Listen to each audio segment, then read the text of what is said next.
te whaatalo whātu I lau whaafonga anga I le nei fo I tae au mā lole fo lau, usi mea lau whaafonga o Talala Radio Samoa.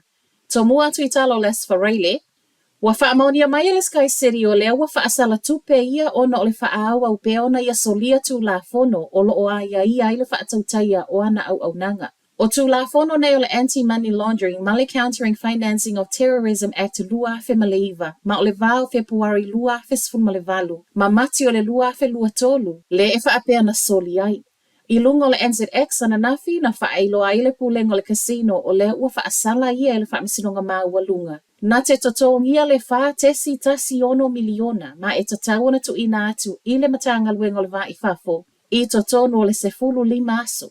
Ai se tali mai le soi o le matanga luenga, o se fia fianga le whaalongoatu watalia I le Sky City lo na se I le whaatautainga o lana au nanga. Ma o le mea moni e le tatau na talia le casino tupe o lo o maua mai I awala whaasoli tu la fono, po o tupe ele lea nei o lo o whaalafi ai. O le whaasalanga mai le whaamisinonga mawalunga o tu ina mai ona o tupe whaaufi mai whaasoli tu la fono, e ese mai lea I le isi fo I whaasalanga lea na tāpuni ai le casino I aukilani mo le lima aso I le amatanga o le masina le nei. O le tae o nei whai ai le fono tanga na talo whaavave mo le whai tau se lau o tangata ngā lulua I le whalefasimanu I Canterbury. O le tau le sfumaletasi le tau nei lea wawala au mai ai le Alliance Group Smithfield I Timaru e whai ai le fono tanga. Ma ele o mawhaiona wha amauti no mai le kamupani po o le ale mafua anga o lea fono wa talo whaavave. Ai le mafau o le toa tele o tangata ngā lulue, pau le fesili, pe wha amata o maua pea ni ngā luenga. Wha amaunia le pule nu o Timaru Nigel Bowen, e silia maleono se lau tangata whai ngā luenga le whalefasimanu le nei I taimi pisi. Ma o lea lava fo ina iei tala sautua I le vaava ai e tapuni. Ele I whai ngofia le kamupania na talo le tupe pe ona ripotia le ngā we fitu se fulu miliona I le tausanga na whaaiwina I ase tema. O le lua afe luas fuma le tolu. Ma I le vaai mamau, e mo o mia leo o atu I le se lau lima se fulu miliona I whaatupe I le au nanga mo le isi lua I le tolu tausanga o iluma. Ripotia I le leitio whaavau maloa ni usila e o lava fo I le pule sili o le kamupania le o mawhaiona ia whaailo mai po o le ale mafua ango le talo o le fono whaavave I le tau nei.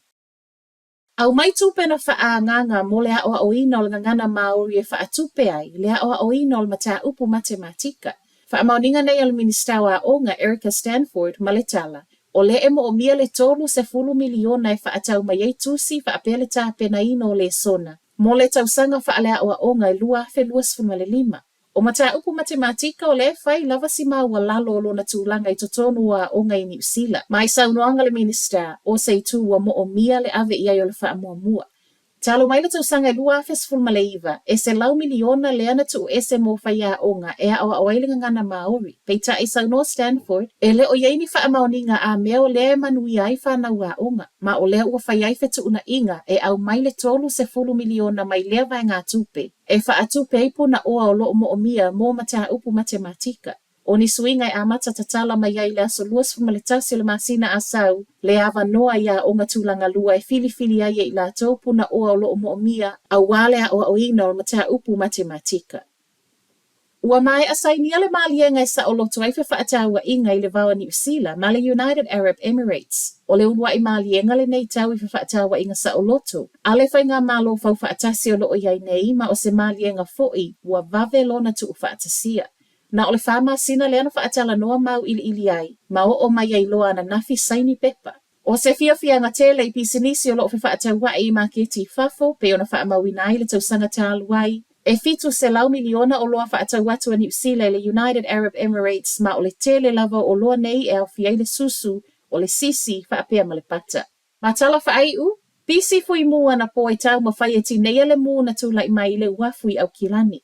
E tūsa ma le whaase fulu sui o le ofisa o le anatali atu ia iana po pe tūsa leo le te o le se fulu. Ma e whaapea o le grain le ana mu. Whaamauninga le ofisa I reporti le tau nei o le transformer le ana mafuai ma e whaafetaia e le I atoa se lua I tūla na tau ma whai e tine iai. I nisi o moli maua tangata na iai, na pei o taawale fui mu umai au kilani le ana whaanati na tiatu I le wafu ma e le ai se afi na vaaia na o le maalose o le asu e sau mai le grain. O Talanala Radio Samoa, manuia le nei tai au.